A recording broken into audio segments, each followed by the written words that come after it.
Radhe Radhe. Hello everyone, নমস্কার সবাইকে। Welcome to my another beautiful blog. আজকে শুক্রবার দিন আমরা চলে গিয়েছিলাম প্রবর্তক মন্দিরে। তোমরা সবাই তো জানোই যারা চিটাঙে আসো যে প্রবর্তক মন্দিরে প্রতি শুক্রবারে কী সুন্দর করে অনুষ্ঠান হয়, সবাইকে ভোগ দেওয়া হয়। তো আমি আর গরু চলে গিয়েছিলাম। অন্যবার না মারা সবাই মিলে যায়, কিন্তু এবার আমি আর গরু একাই গিয়েছিলাম।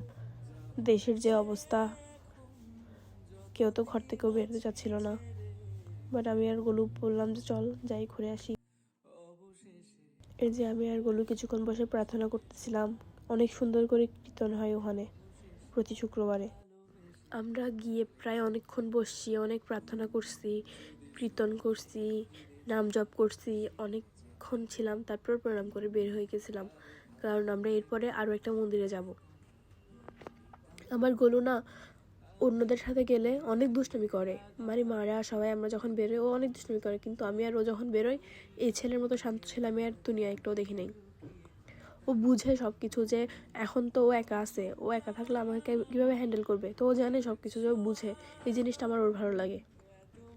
যারা আমাকে জিজ্ঞেস করো যে কি তোমার গোলু কোথায়, তোমার গোলু কেন এতদিন ব্লগে আসে নাই, তাদেরকে বলি আমার গোলু এতদিন ঘুরতে গেছিলো, ওর এক্সাম শেষ হয়েছিল, তাই ও ছিল না ব্লগে। আমার গোলু থাকবে বাসায় অথচ আমার ব্লগে থাকবে না, এটা হইতেই পারে না। ও থাকে সবসময়, আর ওকে ছাড়া আমি কোথাও বেরই হই না তেমন। আমি যেখানেই যাই ও যাই। তারপর আমার গোলুকে জিজ্ঞেস করছি আমি কি খাবি, তারপর ও বললো কী খাবে, তারপর এটা নিয়ে দিচ্ছিলাম। এখানের প্রসাদগুলো অনেক ভালো হয়, আমি অনেক খাই এখানে যাইলে খাই প্রসাদ। তারপর আমরা অনেকজনের সাথে দেখা হয়েছে। জিনিসগুলো ভালো লাগে যখন তোমরা এসে কথা বলো যে তোমাকে চিনি অথবা তোমার ভিডিও দেখি, যে তোমার গোলু কই, অন্য ভিডিওতে দেখি না এতদিন। জিনিসগুলো ভালো লাগে, অনেক ভালো লাগে। ট্রাস্ট মি, তোমরা এসে কথা বলার মাধ্যমে বুঝি যে আমার ভিডিও কয়জনের কাছে পৌঁছাচ্ছে। জিনিসগুলো অনেক ভালো লাগে। এভাবে এসে কথা বলিও, এনকারেজ করিও, তাহলে আমার ভিডিও বানাতে আরও উৎসাহ ফিল হবে। তারপর আমরা ফুল টুল দেখে গোলুকে কিছু ছবি টবি করে দিছি। তারপর আমরা চলে যাচ্ছিলাম। আর একটা জিনিস আমার সবসময় কিউট লাগে, যে আমি রিক্সাতে উঠলে ওর এইভাবে ধরি, ওর আমি যখন থাকি একসাথে, আর ও জিনিসটা বিরক্ত হয় না, ওইভাবে ধরলেও কমফোর্টেবল থাকে। কিন্তু যখন অন্য কারোর সাথে উঠে এভাবে হাত দিলেও ওর কামড়ায় ছিঁড়ে ফেলে। জিনিসটা অন্যরকম স্যাটিসফাই যখন আমি আর গোলু একসাথে থাকি। তোমরা তো সবাই চিনোই, যারা চিনো আমাকে কমেন্ট করে জানাই ওই রোডটা কোনটা। তারপর আমি আর গোলু মিলে চলে গিয়েছিলাম চট্টেশ্বরী মন্দিরে, সবাই তো চিনোই। তারপর মার মুখটা দেখে এত শান্তি ফিল হয়, দুনিয়ার অন্য কিছু অন্যদিকে, মার মুখের দিকে দেখে শান্তিটা অন্যদিকে।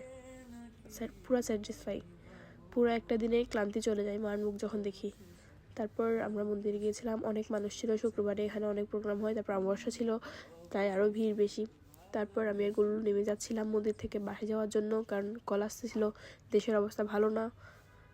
তো আমি আর গোলু চলে যাচ্ছিলাম। আমার গোলুকে কিউট লাগতেছে না? তারপরে যে আমি ওকে বলতেছিলাম দেখো, ও দেখতেছিল। ও অন্যদের সাথে থাকলেও শাই ফিল করে, কিন্তু আমার সাথে থাকলেও শাই ফিল করে না। আর যারা আমার ভিডিও দেখো কিন্তু লাইক কমেন্ট শেয়ার করো না, প্লিজ করে দিও। তোমাদের লাইক কমেন্ট শেয়ার আমাকে অন্য ভিডিও বানাতে অ্যাপ্রোচ করবে। Tata everyone, Radhe Radhe.